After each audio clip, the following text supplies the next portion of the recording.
Ladies and gentlemen, we are live. Saturday, this is another special that I'm doing. You guys were around when we did the interview with my two little cousins last weekend, and now we have the originals of the Black Hole.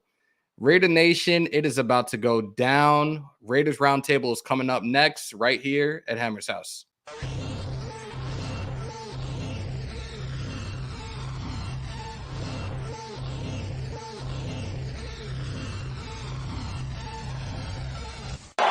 It's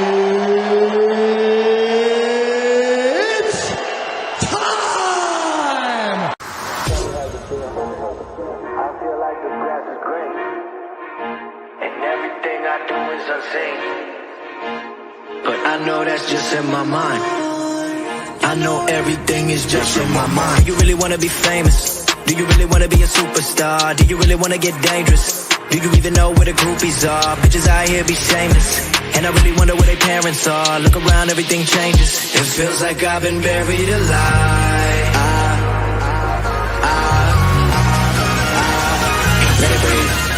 It feels like I've been buried.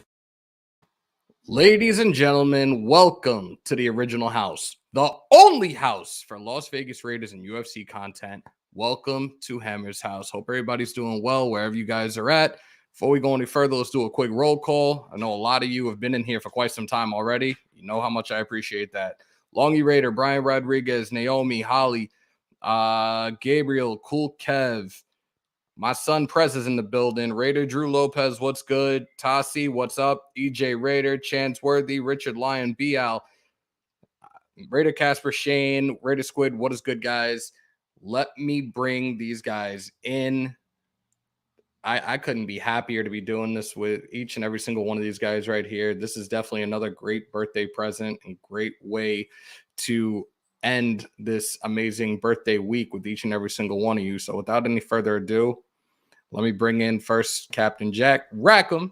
Yeah! What's up, brother? That wasn't scripted. It was not. It was not, because it's me being me, and when I feel like I need to make sure we charge out with a blood curdling, ornery, salty. Oh, and you said I can swear in here too. Hell yes, you can. A salty motherfucking pirate. Yard! You got to do it. You got to. There we go. Next on deck, you guys have seen him in a lot of my lives. Shout out to Lord on the awesome picture that he did of him. I'm looking at him backstage right now, and that painting just spot on. Ladies and gentlemen, OG Daniel's in the building. The drunk, crazy uncle of Raiders YouTube. There you go. Last but not least, Ford 2021 Hall of Famer, Wayne the Violator Mabry. Welcome. Welcome, sir. What's up, fam? Let's get this thing cracking, baby. How's everybody doing? Blessed. Before we even get into it and give you guys a toast, I appreciate you guys being on here tonight. I know you guys have some busy, crazy schedules. Man, motherfucker, you mean I gotta go get a fucking glass, man? Just drink it right out of the bottle. Yeah, right out the bottle, Kevin. Right out, yeah, just don't do it like I did 2 weeks ago, because that was bad. I mean, fucking A, man. You guys need to fucking tell me this shit. I'm going right out. Look, see? Salute. Sorry, guys. All I got is water. Why is that very hard to believe? Because I'm giving myself 30 days. Good man. You're on a January dry thing? End of January, most of February, yeah. Okay, well, good for you. I raised a Coke in your. Oh, wait, that's product placement. Wait a second. Oh, Jesus. Okay. Make sure that we have no. Okay, I will drink a unnamed carbonated beverage. Cola. For you as well. Yeah, one of the generic cans that says soda across it. Yeah, soda. And don't worry about a red can. The red, you're not seeing it. You're colorblind. Okay, there you go. People already in here flooding with the salutes to everybody in here. Appreciate you guys. Hammer. What's up, brother? Just an FYI, brother. The Black Hole started when the Raiders moved back to Oakland. The black hole was not a real thing in LA. There was just a bunch of crazy people in costumes. I.e. Wait, whoa. Change that last word. Uniforms. Or Wayne, please tell people. I wear a uniform. You wear. It's my business suit because I'm I out like there that. for business. I wore a costume. Black tie. Okay. Black tie. I wore a costume. I wasn't cool like these guys. I was Beetlejuice, man. Yeah. So I'm gonna ask each and every single one of you. I'm gonna start with Captain Jack. Where did your persona, where did your inner black hole come from? Okay, well, I'm glad you asked that because people have asked me before.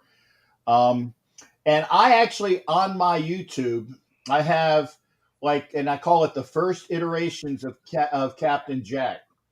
And it was a video that shows, it's like from the NFL videos that they have out there, and they're talking about, like the fandoms out there, and it shows Raider fans. And they have like Artie Lang is in there like, Raider fans will fucking kill you in the park. Well, I didn't say fucking because it's an NFL video, but it says Raider fans will kill you in the parking lot type thing, yada yada yada, and they're all talking about it. And they have these clips of all the different. And I'm pretty sure Wayne's in that. I mean, he's got to be in that. Okay, I'm pretty sure it is. But they have a clip of me, like pre kind of like transition. I transitioned anyway. It's pre Captain Jack, and it shows myself with a couple of my shipmates, and they're dressed up in masks. And I don't have a mask on because I've never been a mask guy, but I did have like some black paint on. I have like an eye patch, and I have a what is it? By the way, you're going to get lengthy answers with That's me. fine. I apologize. That's fine. It's perfectly fine. Because people who know me know I'll start on the interstate, I'll go on the state road, then I'll go on the county road, then I'll get you on a dirt road, but I'll get you back to the interstate. Okay? So if you're going to ask me something, be fucking prepared because it's going to take a bit because I can be verbose. When it comes to you, I'm always prepared now. Even when you have or don't have pants on, now I'm officially prepared for anything when it comes to you. By the way, folks, I am wearing pants. I am wearing pants. I gotta show people because people say, is Captain Jack wearing pants? If I don't stand up, the answer is no. I only have underwear on. Okay. You don't want this guy as your Uber driver.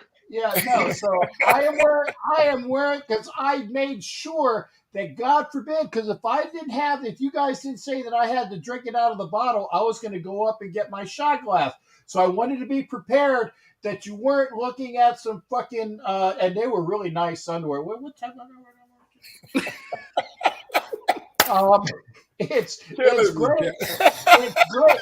It's gray. It's not tidy white. I don't wear tidy whities. Here we go. It's Raider gray, awesome underwear, but I do have on shorts because people ask me, is Captain Jack wearing? That's the running gag. If I don't stand up, the answer is probably I'm in my underwear. Keep them guessing, brother. Keep them guessing. Exactly. There you So go. it's none of your fucking. And what we were talking? Oh, see again. I'm even off the dirt road. To the right. To the right. No. Yeah, to the I'm right. off the dirt road. Okay, I You flipped it into a ditch. I'm upside down. Hey. Okay. That's why we love you, brother. I was wearing my buddy's B suit, and my buddy was the guy that's in the middle, and he had on his garb, and he says, "Hey, I dress out," and I'm like, "Man, that's fucking cool. I like to do that because that looks like fun." So I was wearing his B suit. I was wearing like his soft shoulder pads, and I had on my pirate headdress, not the tricorn, but like a pirate bandana thing, and I had on my eye patch. And I had on a jersey. I think it was like a 72, 78. I don't even remember what the fucking. Look it up. It's on fucking NFL and it's on my channel. Okay, there you go. So I'm wearing this, and they said that's the iteration of Captain Jack. But I told him, I said, Kev, I gotta be me. I said, you're you, but I gotta be me. And I don't want to wear your B suit all the time. So I gotta have an exploration. I gotta do me. So I said, I'm a sailor. I'm an old salty fuck.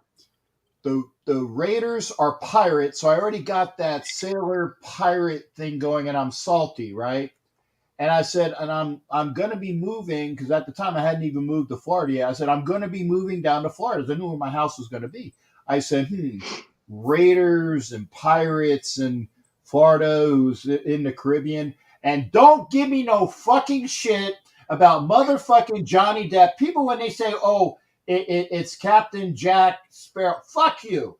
I know I got more on Johnny Depp, and I've had more fucking.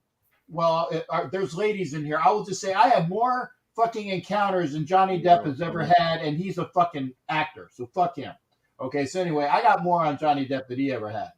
So anyway, he's never been to Singapore.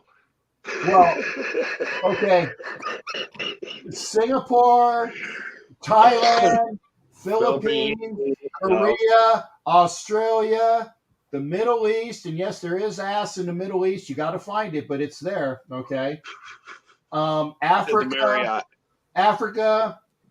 yeah, it's there. And in Europe, I've been to Holland and England and Germany. Fuck Johnny Depp. That motherfucker needs to come to me for fucking lessons. Although he was married to Amber Heard, so that's good on him. That's a nice, sharp piece of tail. Anyway, so he really did go way left with this. I'm getting back to the road. Okay. So I said pirates and me and salty fucking Navy guy. And I looked. I said, what is a good thing here? And I looked. Calico Jack was the pirate of the Caribbean. His name was John Rackem, spelled Rackham. But I'm like, and he was Captain Jack. He was Calico Jack. I'm like, I'm going to do the Jewish guy again. Aha. I got my name, but I did the spinoff of the name Rackem to RACK''EM because that's more football. It's like Rackem. There you go. That is how I got my iteration as Captain Jack. I don't even remember what fucking year it was. It's been many, many, many, many years. Before then, I was dressing up kind of like in my buddy's bee suit, but I said my name was Captain Jack. I just hadn't really gotten over to the my uniform yet. So that's the iterations of me dressing out. And I thank Kevin Early. And I say this is the gentleman that was in the middle of that. And we're also, if you see us and when we're in England for the Raiders Dolphins game, that's my buddy that I'm next to as well. So thank you, Kevin Early, because if it wasn't for my buddy Kevin Early, I wouldn't be here right now. I wouldn't be the guy that you know that finally got you back to the interstate. There you go. And quoting my buddy Wayne Violator Mabry, you can't make this shit up. Can't make it up. So there's your answer, sir. OG, you're next. I'll be brief. Yeah, just like my underwear, right? One of us is going to end up spitting up our liquor live tonight. Oh, man. Oh, Ain't gonna be me. I was close. I'm the one close. Thanks, OG. I was that close. Oh, I'm the one that's going to make you. Oh, wait. Product placement. Red can. Okay, so I was playing semi-pro football, and because of my voice, whenever I had hair, and whenever I take my helmet off, it would stand straight up. And I got the nickname Beetlejuice from the team. And I thought, man, I see all these cool people dressing up for the get some silver and black pajamas, put some white in my hair. Back then I had to because it was black. I didn't have a beard. And sprayed it up, aquanetted the hell out of it, and then painted my face. And it was easy. It was easy because I could do the voice. You know, it didn't have to try really hard. I'll save that for later, Chuck. Like, it's crazy stuff. Just acting a fool. That was it. I only did it for like a couple of years, and then my boss gave me 40-yard line 7th row seats as a Christmas bonus for my. And I was like, and then the Raiders. I left California. The Raiders moved back to LA or to Oakland, and that's where the Black Hole actually was officially began. Violator, you're up. Well, I'm Best for last. Best for I'm last. gonna try to be brief, but here, like Brief, you guys brief. You keep saying brief. yeah, briefs, yeah, like, but like you guys said, kudos to who got you started, who initiated that whole thing. Mine's a lot similar to that, but I think the Hollywood stars that I stood in the middle of at the LA Coliseum, and the way the story goes, there you go. The way the story went with me is that they would always say, well, why don't you guys ever sit down? And my immediate response was, why don't you stand the hell up and help us? Because the defense is sitting right there. So we got to get them charged up for when they run out there, man. So that went on for about a year and a half. And, at that time I was just in a jersey and a split face, but I'm like, I'm going to take this shit to that Mad Max level. And, I already had this persona in my mind, but that triggered me to make this shit happen. And that's that saying, you can't make this shit up. It's got to be something within you or it's phony. I'm going to put that out there again. When you take on a garb, it's already tough enough being a Raider fan, period. But when you add a persona on top of it, you've got an image to uphold yourself. Now, I don't want to rant, but I'm just getting back to my beginnings. And the first day I came in, I had a split set of pads because, so my buddy had the other half. So I took a belt, stapled that onto the pads so to keep it on my shoulder, and that's the way we went in. I had pom-poms in my jump boots. Let me think. I had some spikes because that was my whole thing. I had spikes on my arms. Didn't have them on the pads yet because I hadn't gotten to that part of the journey. But that attitude, that Violator attitude was there, full effect. And I got approached by NFL Films the very first game. And rest his soul, Steve Sable is responsible for me getting on television. And it just took off from there, man. So 30 years later, here I am at 65, feeling like I'm about 42 and full of juice, man. That passion, you can't buy that shit. You can't manufacture that shit, but it's like nuclear energy. Once it gets a little peep of air, look out. I tell people all the time, like, because people are like, how did you become a Raider fan? So growing up, my dad, he was actually a Niner fan. He was a huge Joe Montana, Jerry Rice fan. My favorite colors growing up, besides red and white from my hometown, was silver and black. And the very first Raider jersey I had was a Tim Brown jersey. When Rice came to the Raiders, it was like, holy shit, like this is my team. Like I've had plenty of teams that I have followed, but I didn't follow the team specifically for any reason. But players that I admired, I had friends and family that played throughout the league from the time I was a little kid, including one of my cousins who was our receivers coach back in 2017. The first Raider game I went to was 2017 with my now wife. We were in Oakland. We saw Beast Mode make his debut at home. Saw the black hole plenty, watching games from afar. Obviously, I'm on the East Coast. I'm in New York and didn't really have the opportunity to go to a game until a few years ago. And just being in Oakland and seeing the Raider Nation, I was like, this is a family. This is my home. Like, didn't have my persona out, nothing yet. So 2017, we went out, met a whole bunch of people, had a great time at that game. We kicked the shit out of the New York Jets. Fast forward, we went to, what was it, the game against the Jets a couple of years ago. Actually, no, before that, we went to Baltimore, met Gorilla. Family absolutely loved it. MetLife the following year. I've had the nickname Hammer for 10 plus years. The persona came out, skull face paint, had the little mask over it, ready to go. Again, got to meet Gorilla again. This past year against the Giants, I was fortunate enough to hang out with Captain Jack during the tailgate. I pull up to him as I'm getting to the lot, and he's like, hey, can you drive me over to lot D? I'm like, dude, do you know who I am? It takes him like a good 30 seconds. I'm like, bro, it's Hammer. He's like, oh, shit. And we hung out, kicked it during the tailgate. The one thing I could say about the Raider Nation that it truly is a second family. Doing my podcast for the last year and really seeing it grow ridiculously over these last few months is because of the Raider Nation. Like everybody in here has always had my back. Everybody's in here like locked in, has so many questions. I'm able to just feed off of everybody and have a good time. But this team, this fan base is just different. You can't compare this to any other fan base in professional sports. And I wish somebody really would try to do it because it's not even remotely close.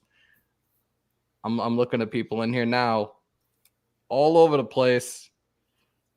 And by the way, those that are in the chat, if you guys have any questions as well, feel free to ask. Like, I have the elite of the elite in here with me right now. Like, I couldn't be more thankful to have each and every single one of you guys on this panel right now. Like, it really means a lot for Captain Jack to put this together. I remember shooting Violator a text. I think it was like just around New Year's, and like you responded. I felt like a kid in a candy store. I just didn't know what to do, and I'm not the person to be starstruck. But wait, time. First off, I always give credit where credit is due. I don't take credit upon myself for different things. The person who put this together started with you. Wait, I always have trouble pointing at people. I always fucking can't point the right direction. And I'm not dyslexic. It's just that when you look in the camera, I need to think opposite. The person that put this together was you wanted to, and then this motherfucker. I can point down. That one's easy. Okay. I can point up.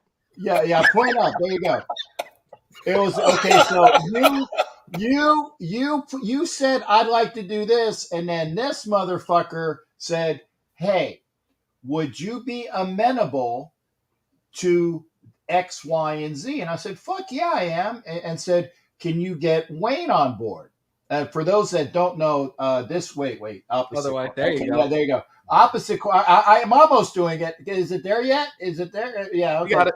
That Close motherfucker. enough. Yeah, that dude. He said, "Yeah, of course." I said, "Something that you're doing and you have, positivity towards. So your idea, I did it right this time.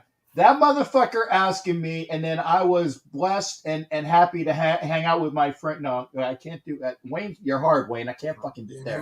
Okay, that way. Okay, whatever. That person, the Hall of Famer Wayne Mabry, was kind enough to join us all here. So like I said, I don't ever take credit when, like I said, it's not me. It was you and him and myself and Wayne having all the positives towards you. So I wanted to get that out there, man. I apologize for jumping on, but I had to. That's just the way I am. I appreciate you guys more than you will ever know. Like, for me to do this, and I said it to Docs not so long ago. We were having this conversation about like where we fall under as Raider content creators, and I'm like, dude, like I'm a minnow in the pond right now compared to you and a couple of others.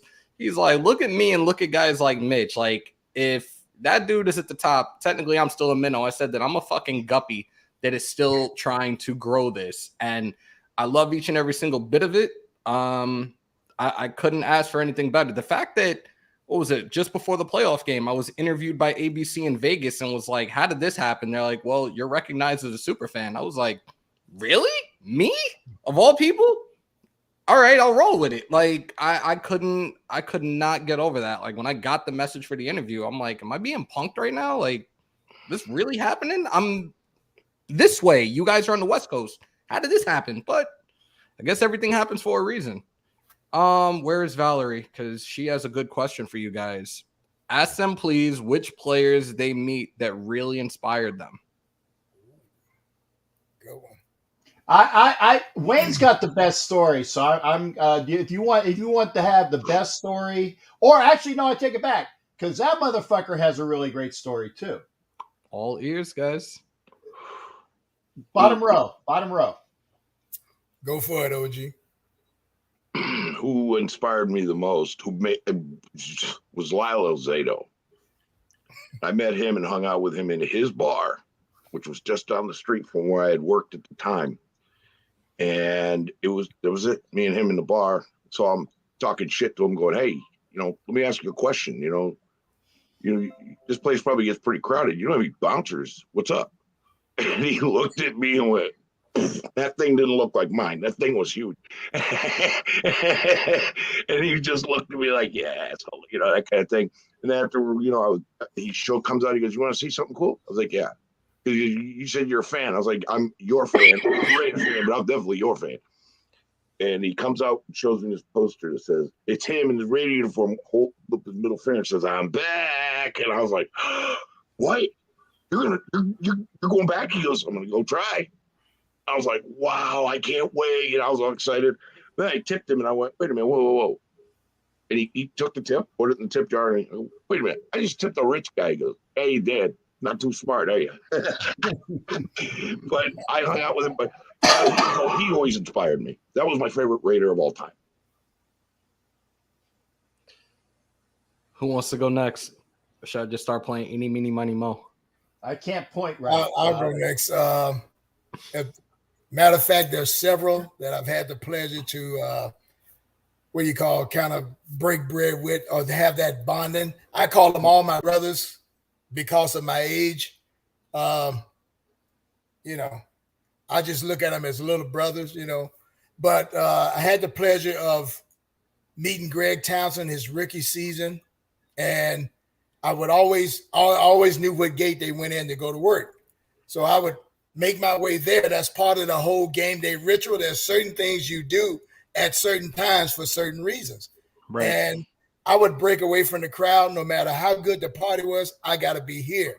And I still operate that way today. People like, "You're like MIA." No, but I'm where I need to be.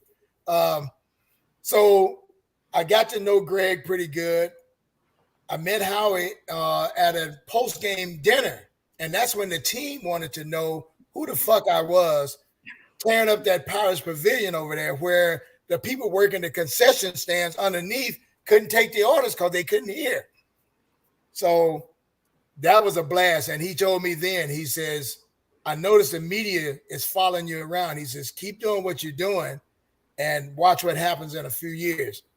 Now, flashback 30 years later, when he comes to my house to tell me I'm nominated for the Ford Hall of Fans, my freaking old knees buckle. And I'm just like, dude, that's your life kind of going 360 on you. Facts. It's not old folks talk. That shit will happen if you stay on the trail and believe in what you're doing. So back to you, Hammer. I'm going to give you kudos for keeping this platform, because don't ever compare yourself to somebody else in the same industry. It's what you bring to the table that matters. And you've heard me say probably forever, just keep planting the seed. You may not wet the seed, but if you don't plant it, don't expect shit to come up. Somebody else may be in line to wet the seed. And that's how life cycle goes, man. So all of these stories that we have, I consider all of us right now storytellers, because a lot of this shit you can't Google. A lot of these stories will not be on Google. Trust me. So I'm going to get back to somebody else for Valerie who influenced me was, oh my God. I said Howie.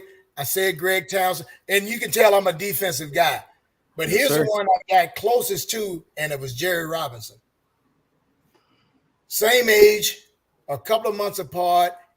You can't make that shit up. It was just a chemistry. And I remember when Philly kicked him to the curb, so to speak, and we brought him in. Immediately, I saw his attitude. He wasn't the biggest guy, but I'd seen him play at UCLA. So I'm thinking, wait a minute.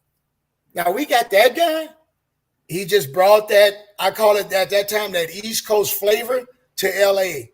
And he didn't give a shit about being popular. He was a headhunter.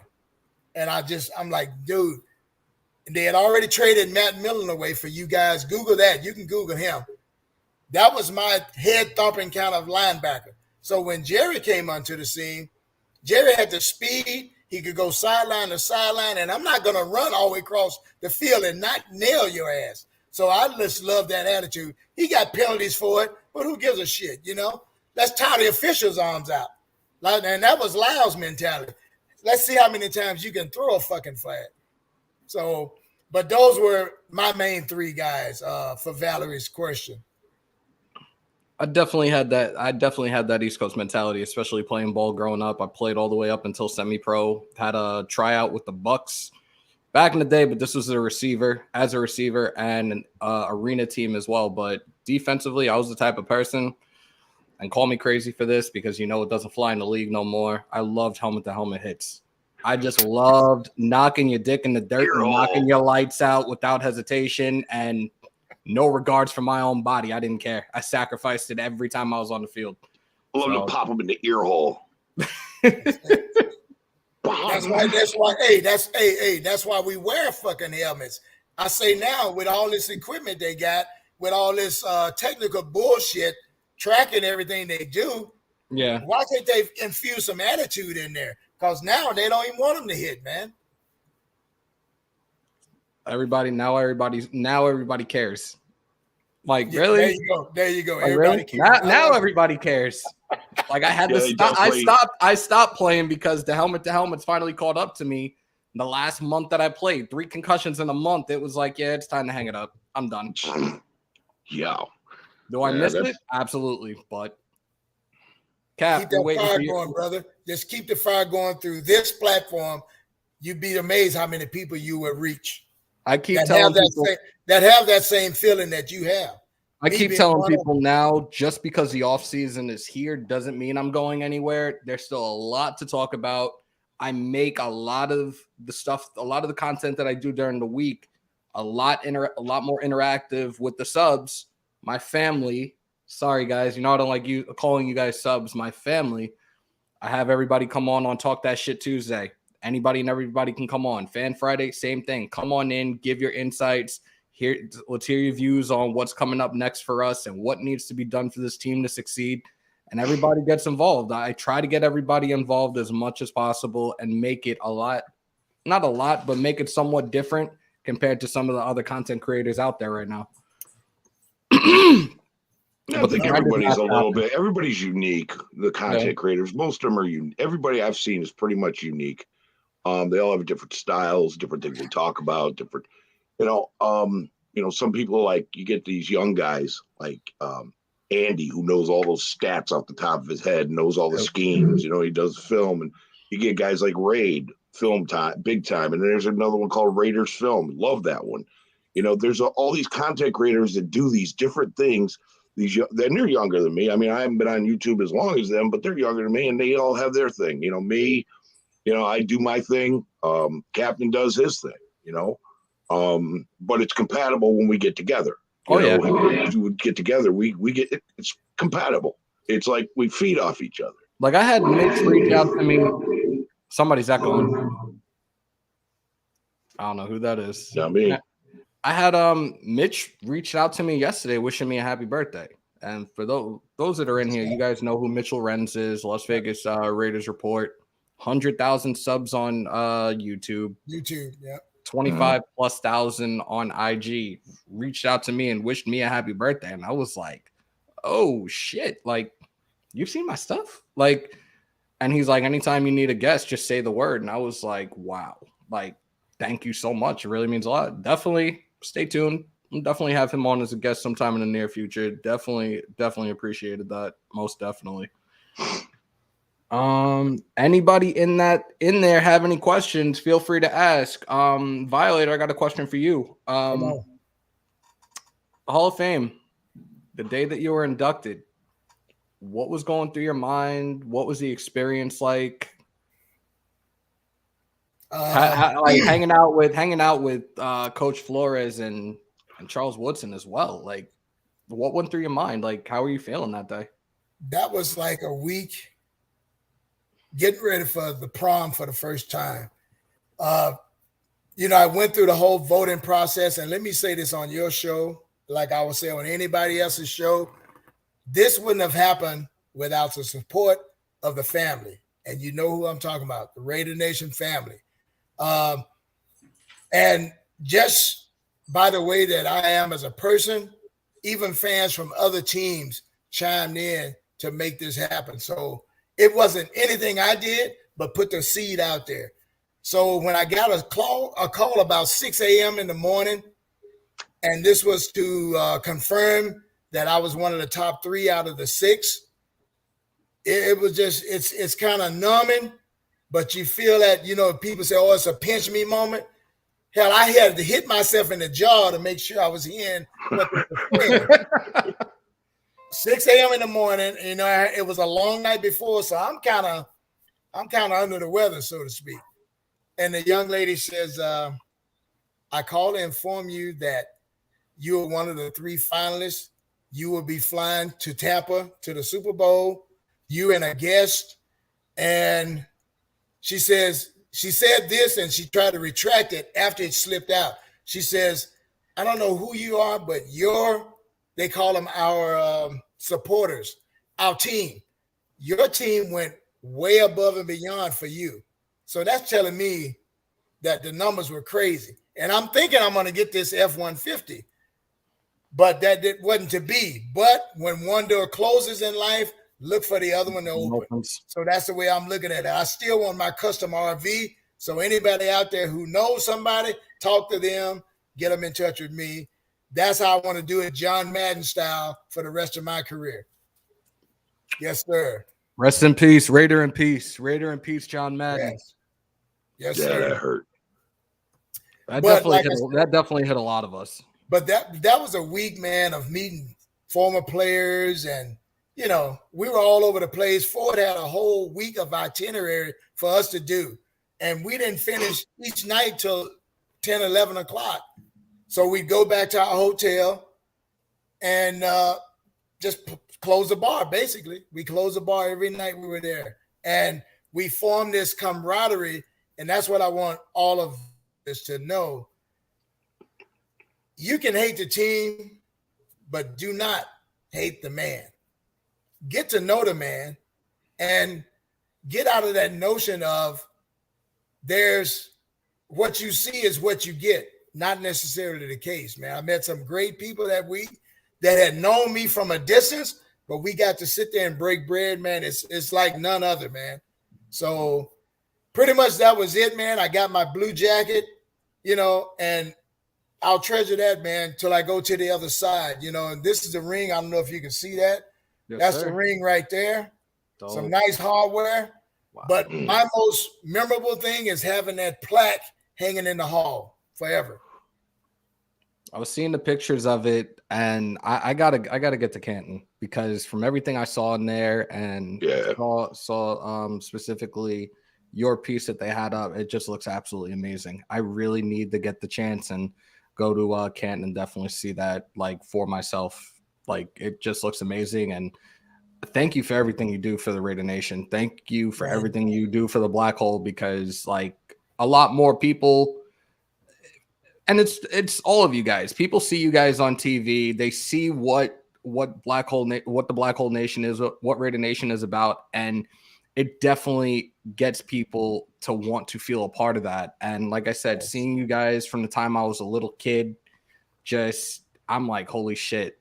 And then to be in Oakland to experience it firsthand at home, I was like, I'm so happy to be a part of this. Like, it's just something that you can't even really put into words. You really can't. Brian Rodriguez has a question for you. What was your most memorable game? For who? Who is the question for? For you. Oh, for me. Very easy. Specifically, and Brian, thank you for the donation as well. Guys, if you haven't already, if your first time's in here, break them thumbs, which means hit that like button, smash them subs, and break the shit out of the bell as well for all your Raiders and UFC content here in the original house, the only house. Nice. Brian, my most memorable game is, and there's a story to that one too, but I'll be real brief, was the AFC title game against the Tennessee Titans, Steve McNair and company. And I didn't have tickets for that game. And through conversation, I had spoke with, I think, the San Francisco Chronicle, one of their guys. And I just in conversation, I said, hey, I won't be here. I can't afford it. And I left it at that. I got a phone call at 7:00 Sunday morning from the front office, and it stated, "Get your ass on a flight and get here.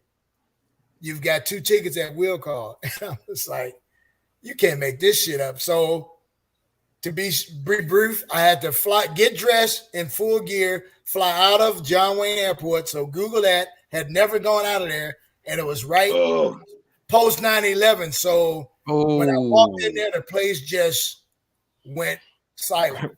Red flags all over the place. Yes. So anyway, that was my most memorable game, man. Getting there and running down to my seat and getting into it with one of the Titans nickelbacks.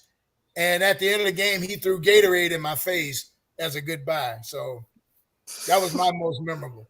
Jesus Christ. You know what I ask you guys? OG Hey, Prez wants to do a digital of him for him. Let me put this up. Hold on. Let me find my son's You got permission, Prez. You got permission. And by the way, here, Violator, out of fan appreciation, may I have permission to design a graphic for you? What? Hey, brother, bless me with that, and I will bless you by sharing that. I appreciate it. There you go, my son. You've been approved. And if you're I'm not looking busy, I'm looking forward to seeing it. I'm looking forward to it. Surprise me, man. He's really been between him and Lord as well. He actually Lord Rashidas. Lord Rashidas has done some graphics of he's done one of me, he's done one of OG, and oh my god, like this dude was spot on when he's done the drawings of us. Like when he did OGs, I was floored. I was like, holy shit, this is amazing. Punking me. I thought you were punking me. I thought I was getting catfish because you're like, I'm on your live, and Hammer goes, "Hey, OG, who's that that's doing did drawings of you?" And I'm like, "What?" And I'm like, "Okay, I'm gonna on IG," and I'm like sitting there going, "Okay, there's a prank coming up." And my wife's looking it up, and she comes in, she goes, "Oh my god, it looks just like you." That was Lord Rashidas did a image of a drawing of my face, and it was wow. This is the one he did. This is the one he did of me. The lighting ain't the best, but yeah, this is the one he did of me. That's awesome. I was awesome, like, man. This is amazing. You know, he does great work. Yeah, I want to say this to all of those guys because I love this. See, that to me, that's the millennials to me. But the Raider Nation is so full of talent. If we could just do this one thing, and you always say we're united under this, or everything else is bullshit. I try to talk to these youngsters every chance I get about using the gifts that you've been given. You're giving them for a reason. Find your niche. It's not a fucking competition, but it's a fellowship. And the more you bring this together, think about all the other teams. I'm going to say the other 31 that's watching us from the outside. They don't have a fucking clue about us. And I just heard this in the last home game from some people from Las Vegas. They love the team, but they don't understand the culture. Well, it takes time. It takes time because it's a lot to take on if you ain't ready. And we already know by them saying that, they're not ready. But back to these digital artists, I love these guys. I've got a background in art, so I see it. And it's just, nobody's wrong. Let me put that out there. It's the way you perceive what you see in front of you. So it never gets boring. It never gets old. And the biggest honor is to get it from your peers. Ain't nothing more pure than that, bro. This is a great question. I'm going to ask it for each and every single one of you guys because I know you guys go to plenty of games. How do you compare LA to Oakland when it came to the fan base, tailgates, and in the stadium? Were there more super fans in LA or Oakland? Easy answer. Go ahead, OG. Well, I never went to a game in Oakland. I only got to go to LA, and I know it was insane. And if you're not wearing a Raiders jersey, you were on the endangered species list. The tailgates were amazing. I remember that. And I had free parking because DMV was down the street and they're closed on Sunday. So I'd park over there, walk a couple blocks. So I didn't have to pay for parking. Cap. Well, I am the flip side of OG because I've been a fan for 50 years. Okay. Actually, this year is the 50th year. But I never had a chance to go to a game in LA because I'm an East Coaster. And I said, I've been following the team since 1972 from Philadelphia. If you notice, like I said, if you saw like on my show last night, I'm wearing a Sixers jersey and a Phillies hat because I do sports. And again, I love it's Raiders over everything, but I am a sports guy, but I'm from Philly. So growing up in Philly in 72, obviously my first experiences was with the Immaculate Deception. Yes, I said that correctly. You know, the Immaculate Deception and all the other shit that we've had to endure. And by the way, and I can't take credit for this, but the game against the Bengals, and I give proper credit where proper credit is due. Patty McGee, who is a masquerader, it will be forever known. And make sure it gets out there and give Patty McGee masquerader credit. It's the blowjob. I like that one. We call it. We're over here calling it Whistlegate. All right, let's get that trending. Hashtag blowjob. Blowjob. And make sure you tag masquerader Patty McGee on that, because again, anytime you put a gate behind it, it has a Cheatriot feel. This ain't nothing that deals with the Cheatriots. Okay, it's the blowjob. And Patty McGee came up with that. And again, I give credit where credit is due. I ain't gonna ever take credit for when that's great. Cam Jackson. No. Patty McGee said that. Okay. What was my point? I had a point. God help me. What the fuck? Oh, okay. I get it. Okay. I CRS can't remember shit. I never was able to go to a game in LA because I was on the East Coast. So when I was in the Navy in 1983 as an ROTC midshipman at Florida, then eventually I enlisted in '86. I finally was able to get the fuck off the East Coast, went to the Philippines, and in 1989 I was in Oakland, and unfortunately I missed the game in Oakland where they had the preseason game against the Oilers by 1 month because they brought me back to the Philippines. I said, can't you keep me here for one more fucking month so I can see the Raiders in Oakland? And they're like, no, your ass is coming back. So I missed that game in Oakland in 86 or 89 by a month. So when I finally got to my first Raider game that I got a chance to see personally, because again, I know all these games, I just wasn't able to see any personally until 1990. I'm stationed in San Diego as a sailor, and I see my first Raider game live and in person. It was the Raiders at Jack Murphy. That's how fucking old I am because it wasn't even fucking Qualcomm yet. The chick I used to screw in San Diego worked at Qualcomm later on, but that's something else entirely. Oh, did I say that? Yeah, I said it. Flip the car into the ditch again. Yeah, there I said it. Okay. But I saw Jack Murphy. It was a Raiders game. I even remember the ticket had Dan Fouts on it. I still got the ticket probably up over there.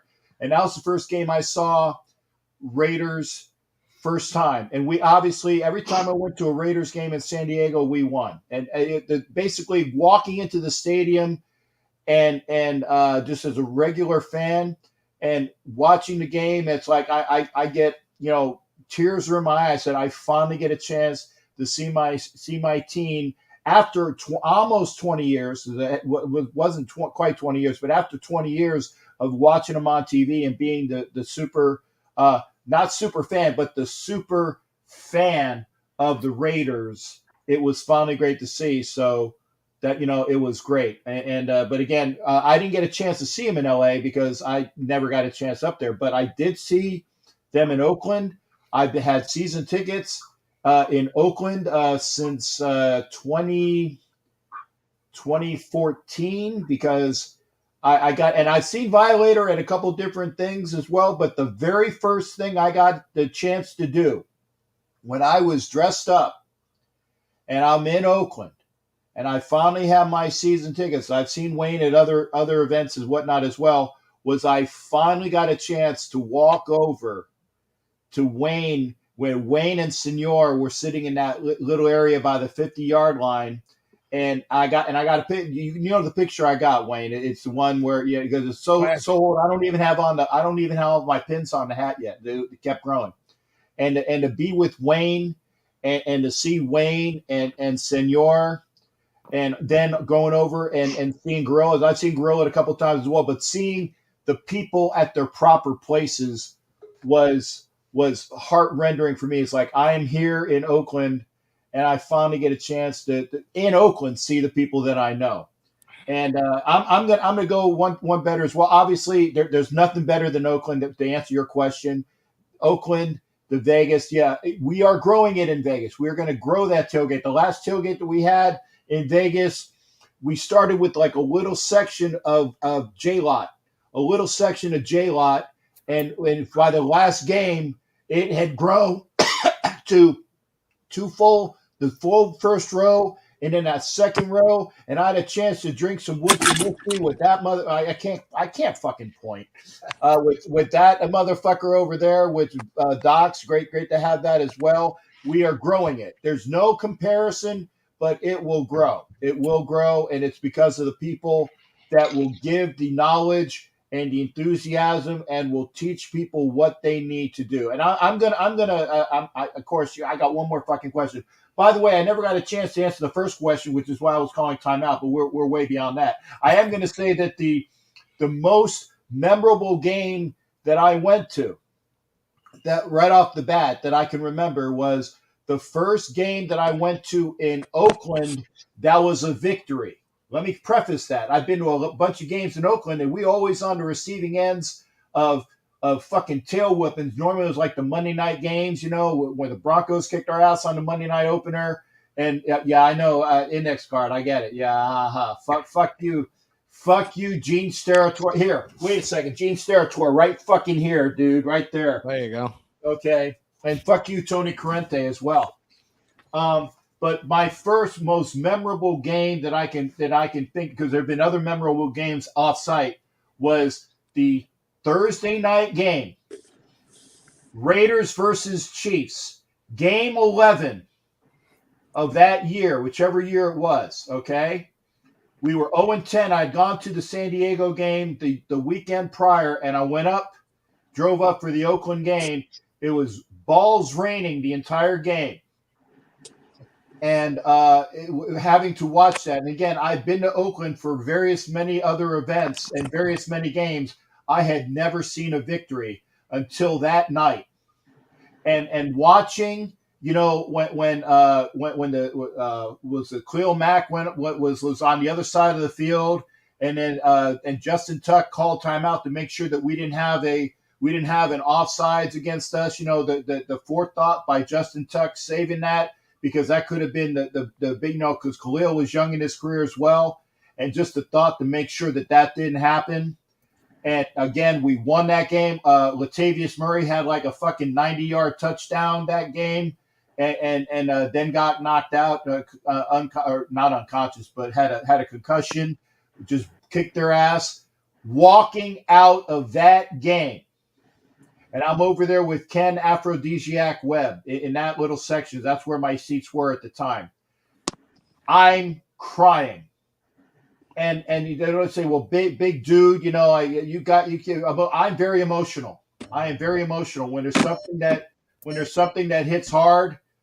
I'm crying out of that game. I'm giving hugs to everybody because I had finally seen a victory in Oakland, and that was my most memorable game right off the top of the bat. I remember my first game watching the Raiders in San Diego. I remember my first victory in Oakland, and I've seen many more since then. But there's nothing like the first time. And again, I'm nothing sexual about that, but there is nothing like the first time of watching a victory in Oakland when you've been waiting for it and waiting for it and waiting for it. And like I said, I love that. I love seeing everybody out there. So I know, long-winded motherfucker, because Graphic says it all the time as well. But that's just me. For me, being in like my first game in Oakland against the Jets, nothing is better, and this is going to stay embedded in me forever, Marshawn Lynch dancing on the sideline, just having all of us hype as fuck. Man, that is hands down one of the most unforgettable moments ever for me being at a Raider game. That shit was just amazing. By the way, my big bro is in the building. What up, Docs? Hey, real quick, bless you, man. Before my wife kills me, I gotta get the fuck out of here. I just want to come on, man, and say I love y'all. Anytime I see all my bros together, man, Cap, OG, Wayne, aka Violator, man, my brother Hammer, I gotta come on and just shoot the shit real quick. I'm in the Target parking lot waiting. I was waiting on my wife. I'm like, let me just jump in real quick. But and now she back in the whip and she about to beat your ass. Yeah, for real. So I gotta get out of here. But love you, brothers, man. It's good to see you guys all together, man, and talking that Raiders shit as always. Looking forward to having you guys all on again soon as well. All my people, man. I love you guys. Shout out to the chat gang too. Hammer, I'm gonna hit you this weekend, brother. Got you, brother. Be safe. All right, man. Appreciate y'all. What's up, brother? Right. Sir. See, that's you big, can't make that shit up. See, man, that's the fellowship that I was talking about earlier, man. It's just, and I may be like that old Indian chief with that one tear when I see us fighting against each other. That's the most disgusting and embarrassing shit for me. Yeah. It's like, listen, the whole world is out there watching us. Why would we want to show that ugly side of us? And look, we've all been blessed with enough to pass out, give some away, and still have plenty for yourself. And that's why I always keep saying this is not a competition. This is a fellowship. So either you fellowshipping or you're part of the bullshit that's fucking up Generation Next because they're watching us now. Yeah. And it's an honor to pass that seed down, man. You don't want the story all fucked up. With Docs, look at the Raiders' history. Look at the Raiders' history. With Docs, I tell people this all the time, and he won't take his roses, which is fine. I get it. But a couple of months ago, we had a long conversation at 2 a.m. He's like, dude, you're genuine. You know your shit. Be consistent. And I tell anybody and everybody in here, I love that dude like he is my blood. That is my big brother. He knows that I will go to bat for him. He'll go to bat for me. Me and him will never be ever be in competition with one another. Like, I've had people who try to stir the pot in the chat. We shut that shit down real quick. That is my family. I love that dude to death. This shit wouldn't have blown up the way it has without him supporting me and doing what I'm doing. Same here. Good stuff. But let me ask you, you saw games in all three, Wayne. You experienced games in all three locations. Vegas, Oakland, and LA. Yeah. So back to that question about, I think it was tailgate, fan base, and something else. But here's my recollection of it. When Oakland came to LA was when the bad boy image just went out of control. And even with that image, you still had a lot of people there. Now, we couldn't fill up that 90,000 seat stadium unless we played the Cleveland Browns, Dallas Cowboys, and the 49ers. Pittsburgh. And Pittsburgh, yeah, because that was my hatred for them terrible fucking towels. Anyway, tailgates was off the chain. It was a family atmosphere, but you had a different element out there at the same time. I'm going to show you the history that I've learned. So when they moved back to Oakland in 95, now I'm stepping on Mecca for the first time as a fan. Been watching them since I was 12, and I'm stepping on that parking lot, that sacred ground that I still call Mecca for the first time. There was nothing but, matter of fact, I'm sitting in my truck the first game, sitting in my truck by myself with a 6-pack. And a brother, I'll put his name out there, Derek, you know who you are. He met me at a liquor store because the guy was freaked out because I walked in there in full gear. He wouldn't serve me. So we standing there, and I'm thinking he's going to hit the panic button in a minute, the silent alarm, and it's going to be cops all over. So Derek walks in, and he's looking at us at a Mexican standoff, and he says, "Hey, I know where you're going." I'm like, "Yeah, but I can't get my beer." He says, He tells the guy, I'll buy it for him. So the guy's like, you know him? And the guy just laughed. Yeah, he's with me. He's one of us. And that was my introduction to Oakland. So I get there. I still didn't really know Derek. So I'm sitting in my truck drinking by myself. And he comes over, get the fuck out of the truck. What are you sitting in the truck for? We know who you are. Come over here to our tailgate and fellowship. And that was my initial welcome to Oakland, man. So it was just like no other place on the planet. Trust me. And over the years, the 24 years there, oh my God, the families that I met, the children that I watched grow up to adults with their children, it's amazing. Switched to Las Vegas. Totally different scene. We all knew that. I want to hear this. I want to hear this because I think a lot of people in the chat too, they want to hear your guys' feelings on being in Allegiant. I'm going to give you my perception of it, my version of it. Like I say, I'm not the Holy Grail, but this is just what these eyes see and feel. New Frontier, and that's what I was saying as soon as they announced it, that last home game, I'm like, man, now we got to go over there. Was kind of butthurt, like a kick in the nuts, so to speak, that they're going to move this historic franchise to some place that they didn't fit us to me. And so I had to, over that, it took me about a year. Even that year that they played with none of us in the stands, I'm like, that is a straight farce, man. Those players don't even know what it's like. So going back to 2021, when we were there, I was just floating. Now, don't have season tickets, but I made every game. Shows you God works. I prayed on the shit, and I left it alone. I made every game, and here's what I picked up. The first time there that they saw me in person, I remember there was just like, this fucking guy is walking around like that? I'm at home. What the fuck you want me? I'm at home. So where do you come from? Because this is what the fuck we do on game day. And if you got to read a brochure or get geeked up about it, listen to the media, you're in the wrong place anyway. The tailgate situation, way different. This is just my opinion. People are afraid to get to know each other because of the stigma that follows that shield. They're scared. They're out there, but they're like, I don't really want to talk to people. Look, and I go over and I call it meddling. I'm going to go over and say something to you. I don't give a shit whether I know you're not. If you're wearing these colors, you're going to have a conversation with me. There you go. And then I'll figure out where you at on the scale. You know, fandom has different levels, brothers. You know, it's meek and mild, warm, casual, I call it. Sometimey. We don't need those guys on the ship anyway. You get to this mediocre, this middle level here, you're into it, but I ain't that crazy. See, then you take it to the next level where, look, this is passion. If you come in there, that's what you bring to the table.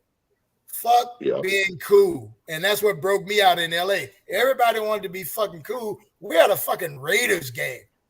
Where else you gonna do this? So I call it therapy. For me, for 30 years, man, I've been in therapy. It keeps me balanced, keeps me appreciating life for what it is and this fantastic team that we all love. A lot of people are saying right now that like Lot J is starting to become that hot spot for tailgating, that it's really starting to grow. Like the tailgates that I've experienced, I haven't been able to go to Vegas yet, but like the tailgate experiences I've had in Baltimore at MetLife, people are welcoming as fuck. The second you walk over in that silver and black and you just start shouting out Raiders, it's a wrap. Wait a second. What's up? I was going to say, we don't even have that in Vegas, which is sad. And I mean, when Wayne's seen it, I've seen it, and I'll get a little bit more on that. But when you say when you go into your own stadium, and there are more people on the road that go out there and will shout Raiders. I mean, I heard it all when I was in Dallas, man. Dallas was like Oakland East when I was out there this year on Thanksgiving, okay? Dallas was so lit that they had the cops roll around the parking lot to say that we had to disperse. I ain't kidding you. They said, you guys can't stand in the fucking lanes. We're like, what do you mean we can't stand? We're all over here. It's all Raider fans. It's one whole fucking family. And fucking Arlington police was rolling through the Raider tailgate outside of Arlington saying, you guys got to disperse. Well, fuck you. And by the way, fuck you and fuck you for the win, okay? Because we won that as well. But getting back again, Captain Jack point. Getting back to point, when you got the crew saying Raiders, and then it goes again and again and again. Raiders! Right. When we're in Vegas, and it's no fault, but the Vegas fans don't know yet. And Violator and myself, and I'm not just saying Violator and me, and then there's Mark, Rilla, Joker when he's out there, the people that know, okay? And if OG's coming out there, I know he's going to fucking teach him, because when he gets out there, he's going to teach. The people that know, you walk in, that's your house, okay? And you say, Raiders, whoever the next person is, and then it should reverberate around everything. And that's why I said it's not quite our house yet, but it will get there. It will get there. And it will get there when a couple of things happen. Lot J, like I said, when the first game I was out there was maybe like about maybe half of the first row. Half of the first row was dedicated tailgate. We're going to be at Lot J. And then it kept growing and growing and growing. And then you had, TBH was out there, and Wrecking Crew was out there, and all the different clubs that were out there bringing it in. By the last game, the whole first row was there, going into the next row. And for each succeeding year, it will move and it will get bigger. I'm telling you this because people will learn and live and grow, okay? And by the way, you got Tailgate Jack from Oaktown, he already has his space. The very first 3 spaces in Lot J is Oaktown Jack. And he's there, and nobody gets into the fucking stadium before he does. And it was like, say, Miss Brown was telling me this, okay? Off the hook, said, nobody gets into the stadium before Tailgate Jack gets in there, okay? And that's the way it is. So we're bringing it, we're breeding it, we're living it, and we'll make it bigger, okay? And what I want to see, and I was talking to Wayne about this as well, is that it'll eventually grow out. And I want to see this as well. And Wayne, remember I was talking to you about my after Earth plans, and I've shared that with Wayne, and and I'll share it with G as well, and everything else. I have a plan for when I'm not here anymore. But it'll happen. I want to make sure that we bring it. Again, I apologize, Hammer. I'm old man. I have old man Tourette's. And I had to talk to you about Trust me. I being able to do this right now, I don't mind at all. This is truly a blessing right now. Like there's nothing for me to bitch complain about. I'm taking everything in right now. Like you and I talk, and we talk pretty often now. Like I'm taking everything in right now from you guys, and I really appreciate you guys even being here right now doing this for me. I see another question. Well, guys, I'm sorry, but I have to go cook dinner. Wife's what are we making? What are we making? I'm making shrimp fried rice. Oh, can I get a bowl? Can I get a bowl? Dude, freeze dried in the mail, okay? One to Violator, one down south. Mine will get there probably still with some heat on it. Violator, you might be, kind of green and cheesy. Yeah, okay. Yeah. Go do what you got to do. As always, it's always a pleasure. I got to feed the family, bro. Anyway, hey, love you guys. Always I got the book. Thank you. I'm afraid I don't want to crack the binding. I really don't, because it's autographed. But I'm just going to buy a copy and read that one, because I don't want to break the binding. Buy the book. Yeah, I've got the book. I'm going to buy another copy that I can read. And this one I'm going to keep. Let me share a secret, OG, before you go. Once I sign it, the binder's already broken. It's like popping a cherry. Just go in and enjoy it. great. No, I get no, sloppy that was seconds on my book. No, this has had hymen reconstructive surgery. Okay, Yeah, it might have you say, see, I'm even going to open it just a little bit so you see this. Your signatures in there, your cards in there. Okay, but this is hymen reconstructive surgery. This is a prize on my channel. Okay, I'm going to get into that later. As I'm going to drop some fucking ass. But this is a prize on my channel, so it's like this is high. It ain't broke because it was miraculously like the Virgin Mary. It was miraculously signed without the hymen being broken, baby. So there you go. I'm going to jump out now. I'll talk to you guys later. See you later, Everybody brother. in the chat, love you guys. We'll see you soon. Later, brother. I'm looking at Jason Hall's question here. Yeah. Go ahead. About that atmosphere. That one caught my eye real quick. This is for Jason and whoever else would like to know. From that first game in Baltimore, which I think I had laryngitis after that game, just the way that the team came out and the crowd they were there, but they weren't there to me. Yeah. And to the Chargers game, oh my God. It's like you could see growth. And I'm saying growth fan-wise. The team had already shown that they can kick ass through the adversity that they were dealing with. And that's why I say I love that squad. It's a shame that would probably be torn apart. Let's just put it that way. But, Jason, the feeling was like almost I'll say 180. I'll say 180 turn. From starting opening day to that Chargers game, 180. So like I said, like Captain Jack just said, give it time because we're not going to change how we bring it. Now you can either get with us or we know that you're a candidate to walk the fucking plank. That's the way I look at it. I feel like at this point, and I've said this a couple of times on previous lives, in regards to professional sports teams moving to Vegas, I think for us it'll take time. I'm saying maybe another 2 years, maybe. Like we see what the Las Vegas Golden Knights did in their inaugural season in Vegas. They almost made it to the Stanley Cup. The Las Vegas Aces, the WNBA team, they're on a rise right now. They just hired Becky Hammon as their new head coach. Wow. That team is another team that's going to be on the rise, and we know Mark Davis bought that team as well. I think for professional sports in Vegas, it is truly on the rise.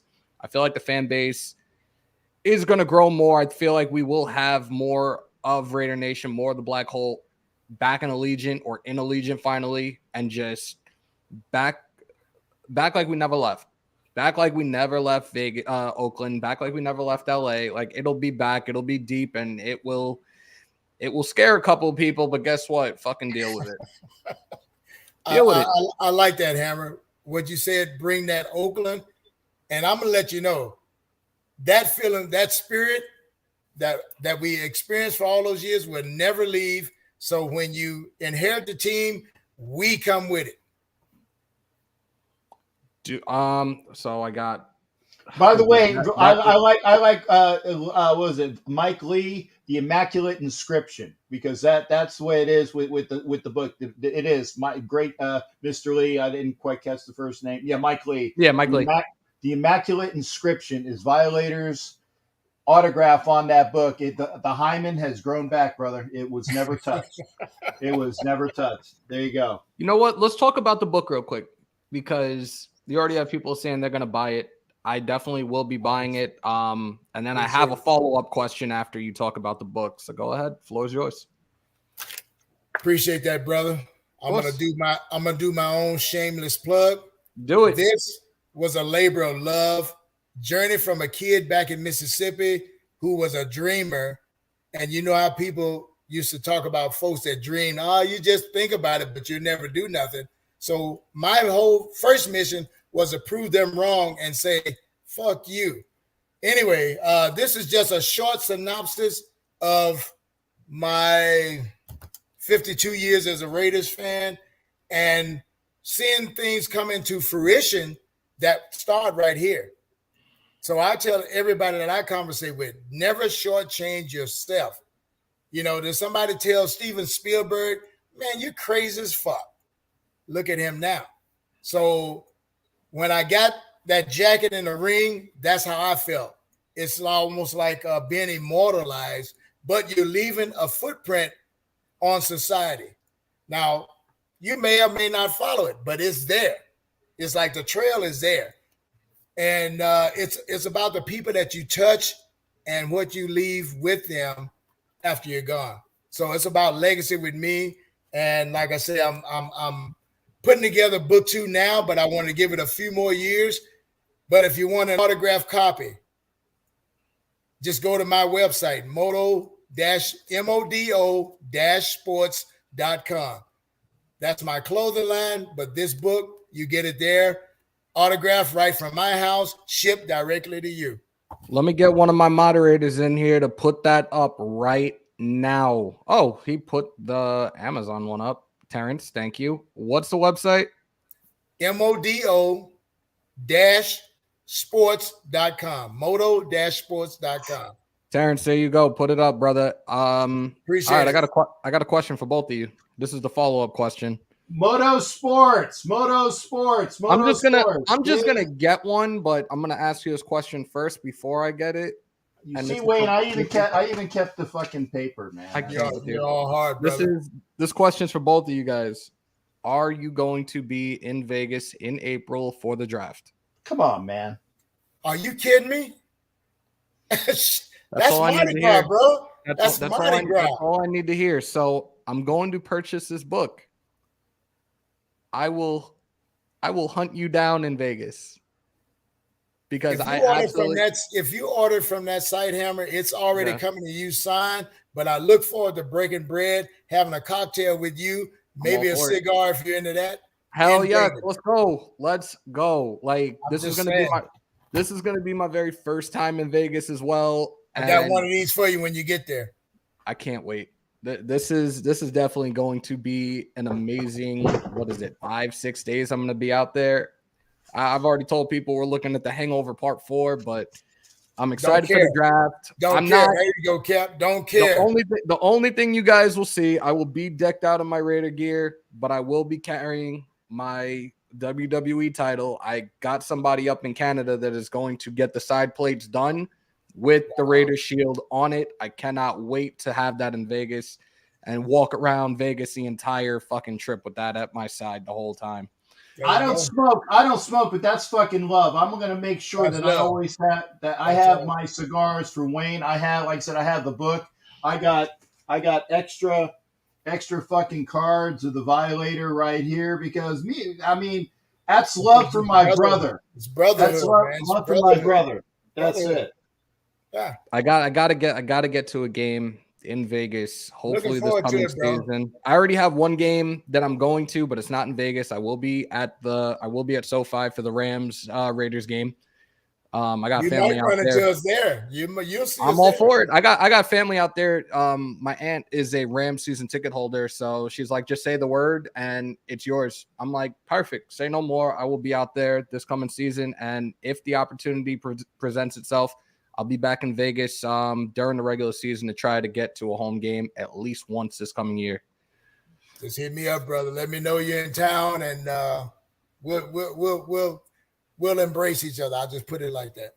Definitely cannot wait. I promise that I'm not going to count down the days till the draft, and I'm really going to hold to that shit. But I cannot wait to be out there in April. The flight's booked, everything's ready to go.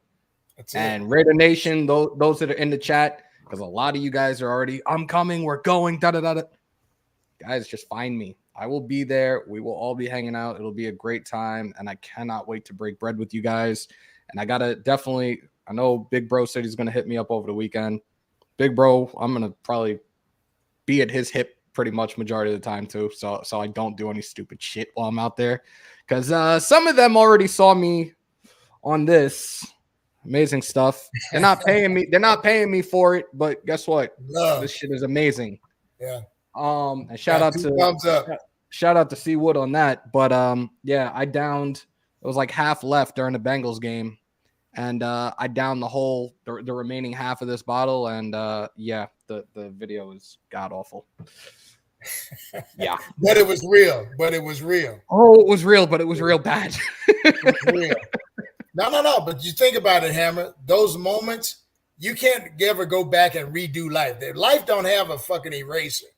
Right. So when you fuck up, it's just there on the paper. It's in the files. So you just keep going forward. Like I tell people all the time, you can't uncrack a fucking egg. Once it's cracked, make a fucking omelet. What are you guys looking forward to? We're in the off season, obviously. No off-season. No off season. We're not doing this. We're not doing this. That's fine. That's fine. No off season. There's just just when the Raiders aren't playing actively. That's it. All right. So when the Raiders are not playing actively, you guys have seen the news. You've seen the reports all over the place and who they brought in and who they're interviewing tonight. How do you guys feel about this? Are you not watching my show? This is great segue. That's the best segue you can fucking give me. Is there another person in here who has a YouTube show?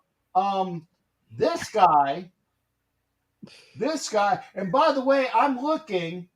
I'm like, you got 157 people actively watching now. 157 people actively watching now, okay? I'm sorry, folks. That's fucking amazing because my top number is like 40. And I'm not bitching about that because that's 40 people that are tuned in that want to watch what I get. And again, I don't piss at numbers. But 157 people that are watching this right now because of your content, okay, that's wonderful. Plus all the other people that will see it after it's not live. Right. Okay. So that's why I'm here in support of Hammers.House because of the great content that he has. However, not that there's a however, but in addition to, because it ain't a however, in addition to, this old fucker does have a YouTube channel as well. And I've been talking about it for like the last couple times. Okay. So, and OG, who left the broadcast, he has a YouTube channel and he talks about that as well. So because he's not here to pimp his channel, okay, and thank you, Terrence. I see that he put it up there. Cap's YouTube. It's very easy. You see my fucking name? Captain Jack Rackem Levy. YouTube. Look it the fuck up. Okay? And it's not a threat. It's because I love everybody that's here and I want more people to hang out with me because I talk Raiders. And yes, I do talk sports because there are times when the Raiders aren't actively playing and there are things that you have to talk about in the meantime. Right. And you see that I've already did like a little bit of a remodel. I got a Kucherov hockey jersey up behind me that used to be a Rich Gannon jersey. And I got Mike Schmidt behind me from my Philadelphia roots. And I got that. I don't know if you guys can see it. Hey, fuck you. Fuck you. I'm a Met fan. Come on, dude. I know. Well, at least it ain't an Utley jersey, but I do have an Utley jersey. I'm glad it's not. Thank you, Cap. Thank you. But I do have an Utley jersey. It's not signed, but Chase Utley was the Met killer, and that's why I kind of like. But Mike Schmidt was my boy, and you will see a Carlton jersey signed, a Larry Boa jersey signed, and a Steve Carlton jersey signed where Kucherov is, because I do sports all the time. Getting back to point. Remember, thank you there, Terrence Carty. Hit me up on my channel because I love talking sports. And then I will segue back to Wayne. I can actually point to him a little easier now. Okay. Wayne's views of what's going on, okay, with the search in the Raiders realm. Thank you there, sir. I will hit up after you, sir. Here's the deal. What we've been lacking or longing for a good 2 decades is a winning organization. Right. We got all the moxie that the team needs. They just have to believe in themselves and the situation that they're dealing with corporate-wise. And the question came up about the potential GM and head coach. They've got to be joined at the hip or it's not going to work. I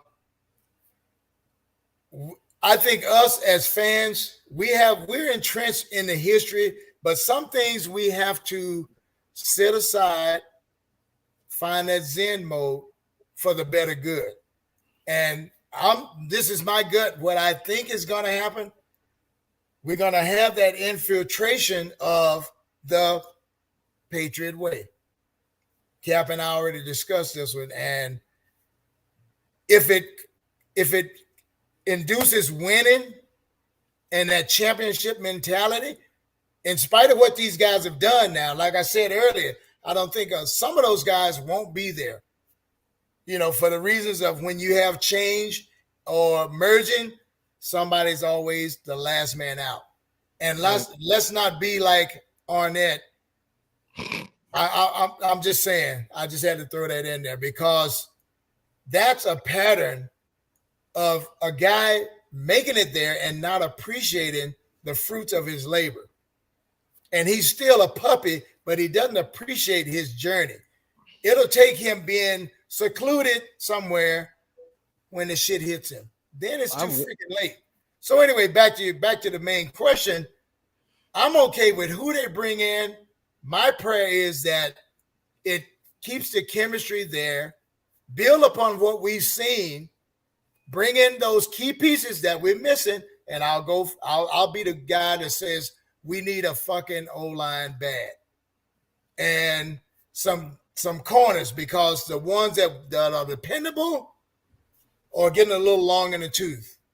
And please, for God's sake, give me a blue chip middle linebacker. That's all I want as a fan. And let's go hammer people and do what Raiders do. Kick ass on Sundays. We're definitely on the same page with this, especially with what needs to be done right now to fill certain spots. I think the corners are probably going to be filled most likely. I think majority of the defense moving forward is going to be filled through the draft because we don't see it's going to be a lot of these guys, especially these guys that were Gus Bradley guys that will not be here after next season. And I'm good with that. The one person I want to stay, Denzel Perryman.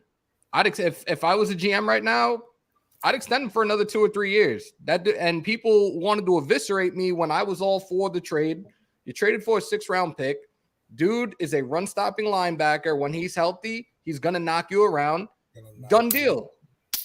He almost broke the NFL single-season record for tackles had he not missed those 2 games with injury. But other than that, he led the AFC at middle linebacker for votes for the Pro Bowl. And congratulations to him for making the Pro Bowl. That dude's got heart, and that dude's got balls, and he ain't afraid to put you on your ass. You heard him a couple of times in the press conferences. He kind of had to restrain himself from even cursing during the press conference. That's a real one, and I appreciate the shit out of everything he did for us this past season. Lineman, offensive line, yes, we need a right tackle. We need a left guard. I would like to see those guys picked up in free agency, not the draft. I'm not trying to develop another offensive lineman or 2 for another 3-4 years to see where they're going to be down the road. No. With the weapons we have on offense right now, it's a win-now situation. The guys that we have on defense, the scheme's going to change. Whether people want to hear it or not, the scheme's going to change. It's most likely going to go and be a 3-4. Guess what? Play to your strengths. Do your job so nobody has the opportunity to take your crown, and we will be just fine. Okay. Love it. For sure. And I want to thank Terrence L. Carey, the mod. By the way, Terrence, you need to come over and moderate more. I'm doing my shit so often. I need somebody to do the plug-in while I'm doing that as well. Perryman's under contract. Yeah. Perryman's under contract. Okay. Right. So, and the fact that he had the year that he had, there's no way that he is leaving unless he wants to leave and instigates the way out. And I don't think the way he loves playing with his teammates, I think that he is obviously that rock solid piece that we have that we're going to build around. Okay. So I don't think Perryman's going to go anywhere. As far as the team, GM wise, we've interviewed several, and I like the fact that Mark and his team, and I'm going to, roll this right now and keep it because it's something that you're not going to hear me say very often. Mark actually was doing things smart. Let me say that again because I don't give that guy a lot of praise, but Mark was doing things smart. He took him and whoever was in his ear that does have football knowledge, and he looked around and he interviewed Ziegler from the Patriots. He interviewed Hunt, who worked for the Steelers. He interviewed Dodds, who was out of the Colts organization. Right. He asked to interview Spytek, who is for the fake Pirates down here in Tampa. These guys got a lot of football knowledge, and he asked to interview them. And he's interviewed everybody. I don't know about Spytek, because Spytek was supposed to be yesterday. I don't know if that happened or not, okay? But he went through the gamut of finding people outside the organization that know what the fuck they're doing. And then for the head coach search, okay, he had an interview with Jared Mayo of the Patriots, okay? He's supposed to be interviewing and will be interviewing Josh McDaniel as we speak, okay? For those that want, and he gave Rich Bisaccia a cursory interview. And I said cursory because if you're not going to interview the interim coach who took you to the playoffs, that's just a big fuck you. And he didn't do that.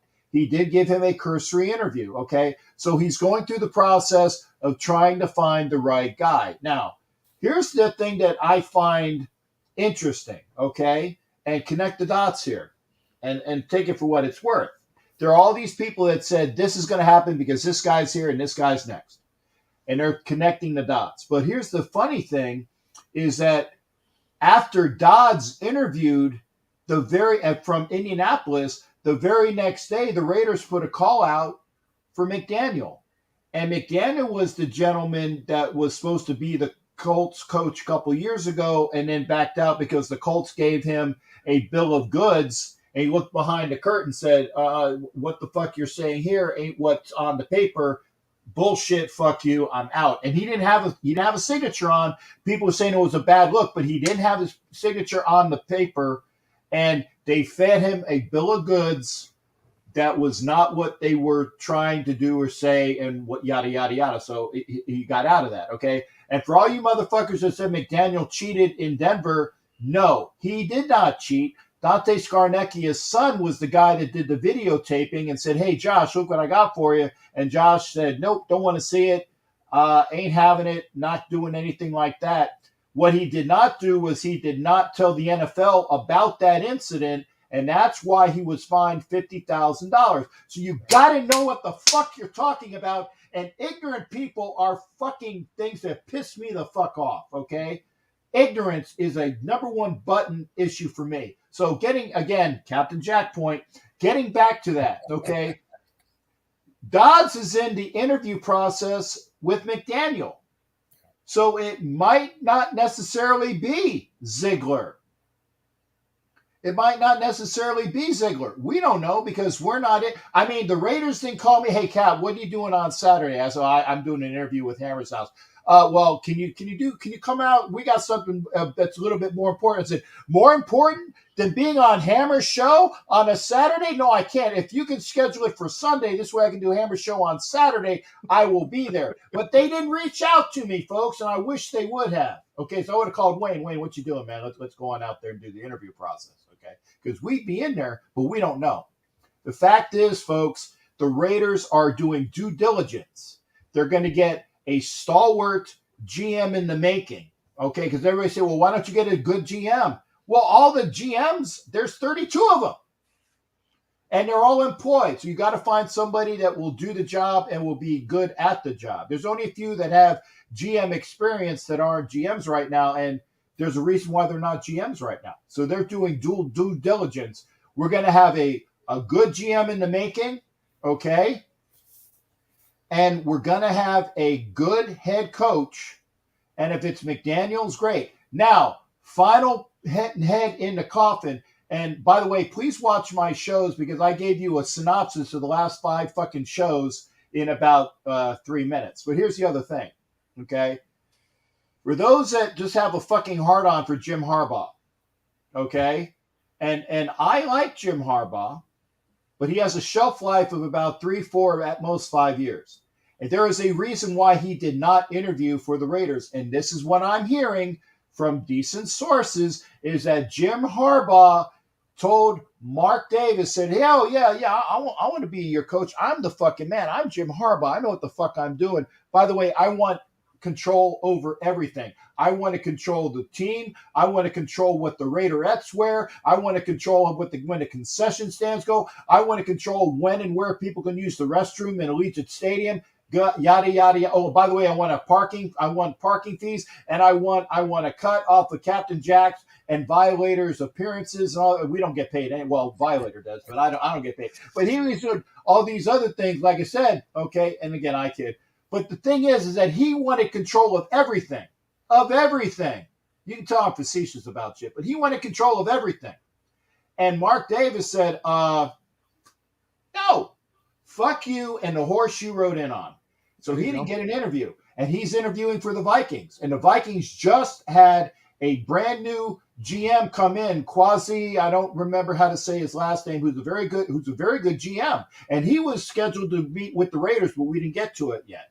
So the Raiders are doing due diligence. If everybody says, I don't want another fucking Patriot line of work, okay, because all of them sucked. Patricia sucked. Mangini sucked. Romeo Crennel sucked. Bill O'Brien sucked. I'm forgetting somebody. There was 5 of them because they all sucked. Seven of them.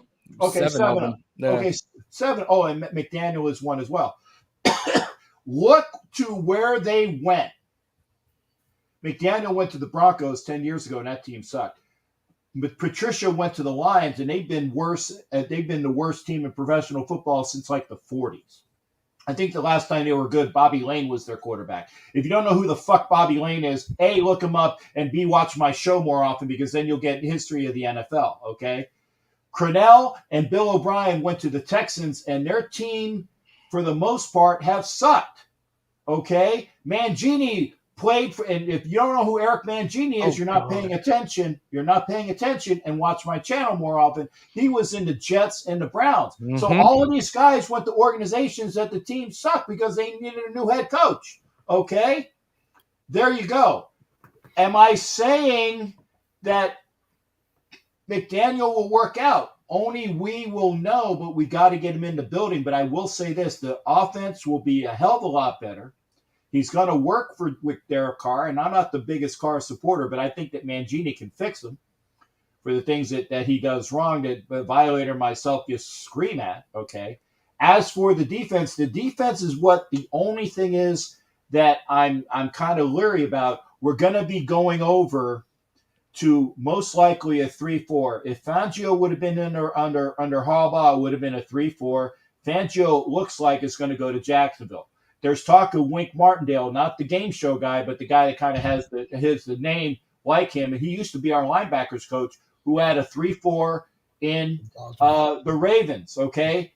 They've had good defenses, but recently they went down. Why? Because they had a shit ton of injuries this year, and they sucked. And they were still in the process of being a playoff team, and he got shit-canned a little bit, so he runs a 3-4. There's talk about Jared Mayo, the guy we called in for a head coach candidate.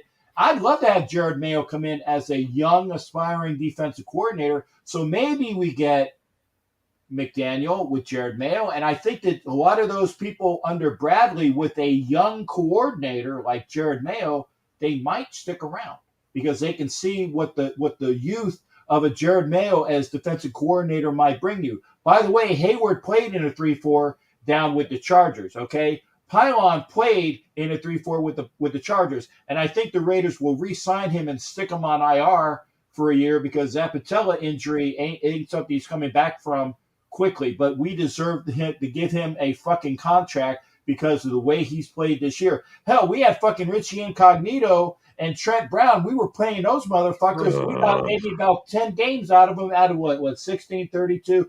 Out of 34 games, I think we got maybe under 10. Less than a fucking double digit out of those fucking wasteless motherfuckers. And, that's just the way I think about it. So, again, long, very, very astute, if I might say, answer by the old fucking guy who actually knows a little bit of shit about sports, and I thank you. Appreciate you, Kat. All right, guys. We're gonna wrap up because I do got a whole bunch of things I got to do with the family, and then I spoke too long. I know. No, apparently I'm supposed to do another live for the WWE Royal Rumble at 8:00. Yeah, guys, I'm doing wrestling tonight. Go figure. But I want to thank you guys so much for being on. Vegas cannot come soon enough to break bread with you guys and just have a hell of a fucking time. Wayne, are you on YouTube? Like, do you have a YouTube channel? Let them know. I've got a YouTube channel, but I'm not really active on it. I just locked it in so that along the journey, if things change, I could, because I watch you guys and I admire the time that you dedicate to your craft. I'm just, how do you say it? I don't have the bandwidth to do all the stuff that I'm doing right now, but eventually that will happen. That's why I locked it in. But, like I said, I'm just active on the regular social medias, and anytime I can come on someone's platform to share a little bit of this old knowledge, I'm on it, man. Definitely appreciate you having you on, Captain Jack.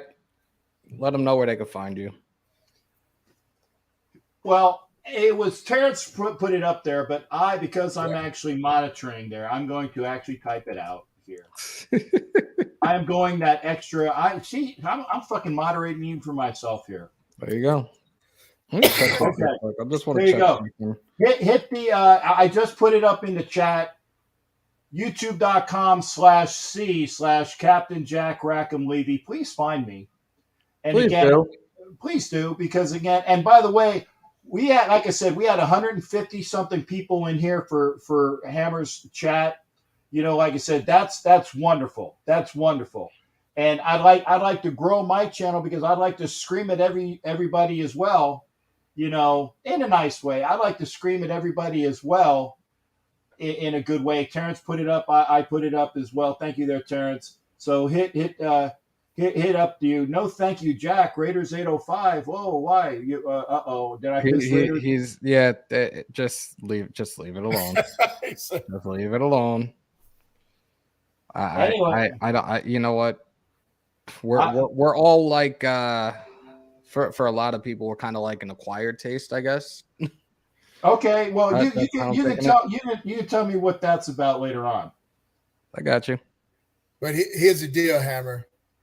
Whether we're on the same page or not, the stories that we share don't change, and they won't change. It's just part of that journey. So if you're looking for different content, then maybe you're not on the right channel. But the thing is about planting that seed for Generation Next, who will be your followers and listeners and support you. It's about uplifting each other, man. So anything that we're doing opposite of that, it ain't Raider-like. There you go. Guys, thank you so much again. I'm going to wrap this up. So I'm going to pull you guys out individually. You know what? Before we do that, let me get a quick Raiders on 3, please. 1, 2, 3. Raiders!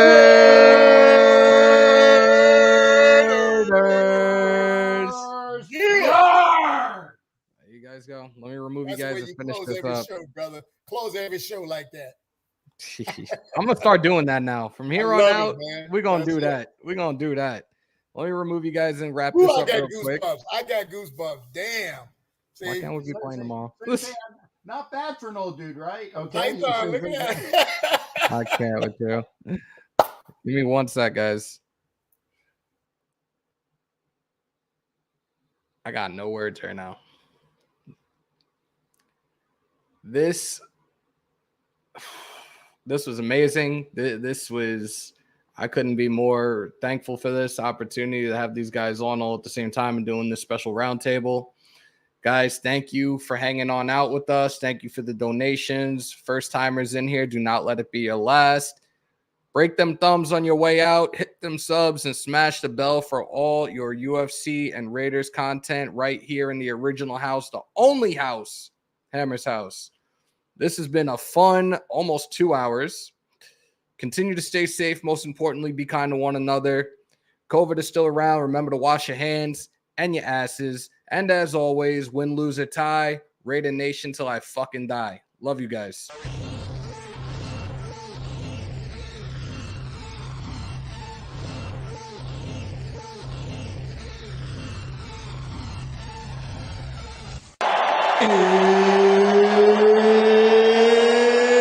It's time!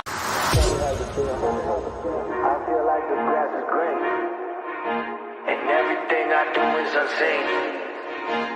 But I know that's just in my mind. I know everything is just in my mind. Do you really wanna be famous? Do you really wanna be a superstar? Do you really wanna get dangerous? Do you even know where the groupies are? Bitches out here be shameless, and I really wonder where their parents are. Look around, everything changes. It feels like I've been buried alive. Let it breathe. It feels like I've been buried. Oh yeah, PS 8 o'clock. I'm gonna see if I can add my channel to it. Spotlight Sports Network. We are doing the Royal Rumble 8 o'clock. Do not miss it. I will be on. I'll probably have one of the belts, if not both, over my shoulders for that. Definitely come check us out. We'll see you guys later.